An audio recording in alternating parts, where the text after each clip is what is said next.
Salut les amis, j'espère que vous allez bien. Aujourd'hui, je voudrais que nous puissions nous entretenir autour d'une thématique que je trouve importante.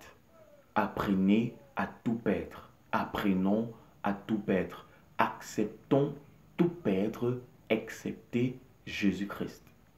Lorsque nous regardons la vie de Shadrach, Meshach, Abednego, on leur a donné un nom nouveau. Ils ont été déportés de leur territoire de naissance. Cependant, ils n'ont rien oublié de ce que l'Éternel, leur Dieu, avait transmis à leurs parents comme connaissance.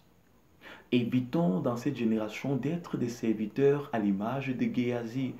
Ces serviteurs-là, que l'amour, des plaisirs, des désirs et des loisirs du monde éloignent du chemin étroit et resserré qui conduit vers le salut tant prêché et préparé par nos prédécesseurs dans la foi.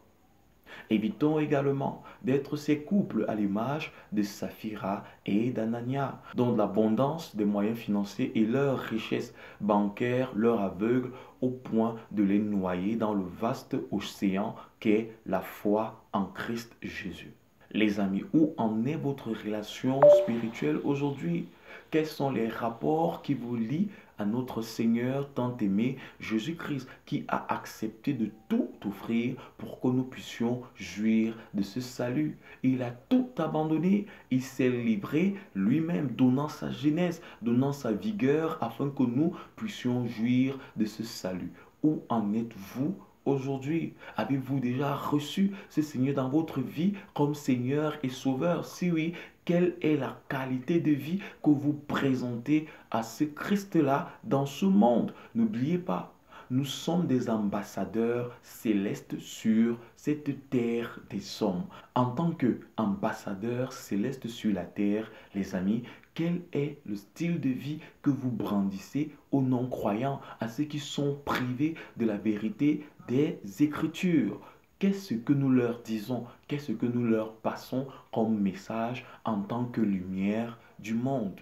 Jésus-Christ, il a tout donné. En tant qu'enfant de Dieu, nous devons chaque jour consentir à offrir le meilleur à notre Dieu, puisqu'il nous a donné le meilleur, c'est-à-dire sa vie. Les amis, à quand remonte la dernière fois où vous avez tout offert à Christ? Quelle est la dernière fois où vous avez mis vos genoux au sol, disant au Seigneur que vous vous offrez à lui gracieusement? Mes frères, vous souvenez-vous encore de la dernière fois où vous avez prêté un serment dans votre chambre demandant au Seigneur de restaurer votre vie relationnelle avec lui? Si ce souvenir n'est pas vivace, profitez de ce message et accrochez-vous pour entrer dans votre chambre et demander au Seigneur de rétablir cette relation qui vous a été volée et dérobée par l'adversaire de nos âmes.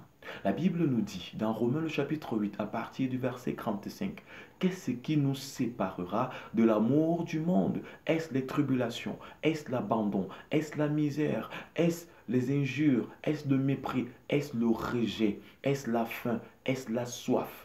Qu'est-ce qui nous séparera de l'amour du Seigneur? Pour ma part, rien ne peut séparer un enfant de Dieu de l'amour de son Père. Et rien ne devrait vous séparer de l'amour de Jésus-Christ. C'est aussi pour cela que nous devons chaque jour nous atteler à mettre en pratique ce que l'apôtre Paul nous dit dans 1 Corinthiens le chapitre 4. En tant que dispensateur de cette bonne nouvelle, nous devons chaque jour nous arranger à ce que notre Maître nous trouve fidèles à la responsabilité qu'il a fait reposer sur nos épaules. En tant qu'enfants de Dieu, nous sommes responsables et il est impossible à tout enfant de Dieu de se sentir responsable à partir du moment où sa relation avec son Maître, elle est quasiment inexistante. Où se trouve aujourd'hui votre relation avec votre Seigneur?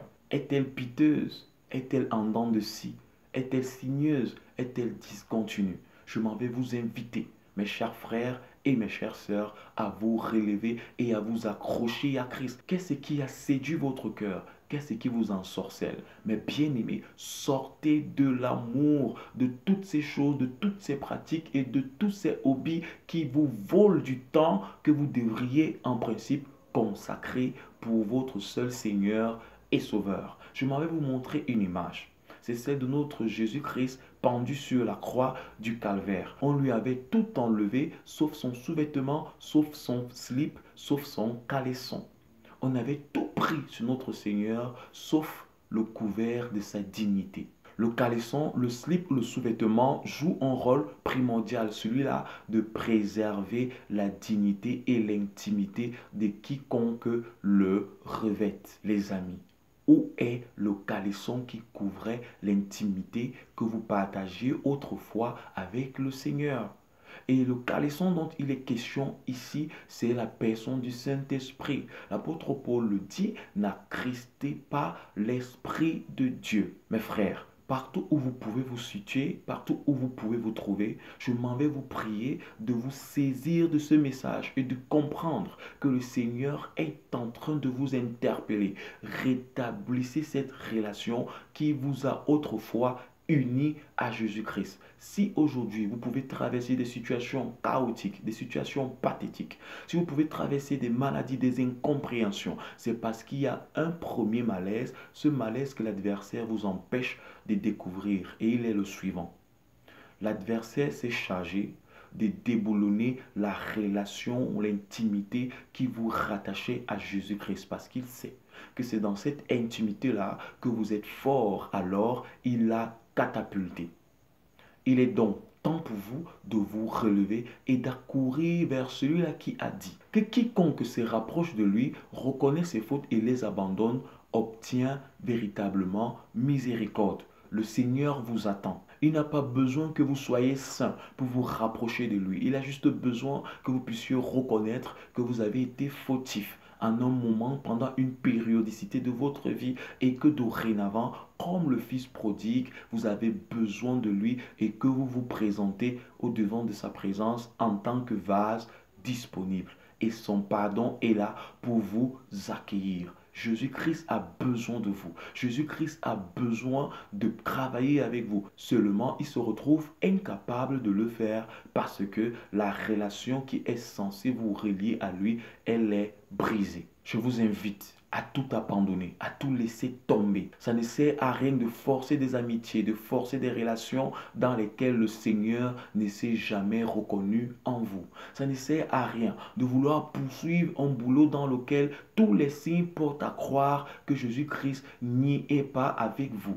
Ça ne sert à rien de vouloir engager des projets dans lesquels le Seigneur ne se retrouvera jamais avec vous. Vous avez besoin d'établir en premier lieu ce projet qui est primordial pour tout enfant de Dieu, celui d'avoir une relation personnelle avec son maître. Le Seigneur vous interpelle ce jour. Le Seigneur vous interpelle à cet instant. Mes bien-aimés, rentrez auprès de votre Seigneur. Rentrez auprès de Jésus-Christ. Mettez-vous à genoux dans votre chambre. Demandez-lui pardon pour tout ce que vous auriez fait, pour tout ce que vous avez fait, pour tout ce que vous avez pratiqué. Et il est là, il vous attend pour vous pardonner.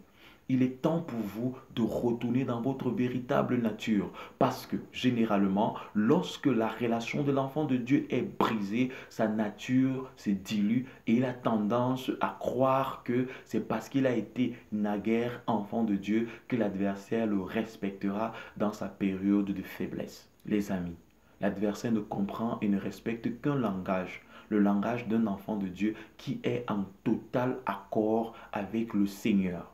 Revenez auprès de Jésus-Christ. Il a besoin de vous. Venez auprès de lui, soumettez-vous à lui et obéissez. Ainsi, votre relation repartira de plus belle. Ne soyez pas comme Géasi. Ne soyez pas comme l'épouse du roi David. Ne soyez pas comme la femme de Job. Ayons l'attitude de David. Reconnaissons nos fautes.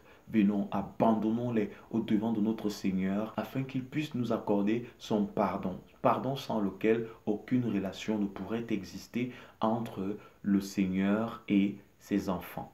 Qu'est-ce qui vous empêche aujourd'hui d'entrer en intimité avec le Seigneur?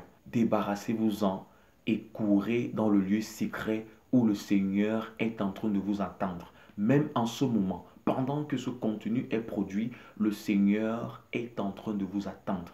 Allez-y, foncez dans ses bras d'amour afin qu'il vous pardonne et restaure la relation qui a toujours existé entre lui et vous. Mais bien aimés, c'est juste ce petit message que le Seigneur a mis dans mon esprit de venir partager avec vous. Je crois qu'il permettra à une personne de sortir de la distraction dans laquelle le monde essaye de la plonger afin qu'elle puisse restaurer la relation et son intimité avec le Saint-Esprit. Que le Seigneur prenne soin de vous. Shalom.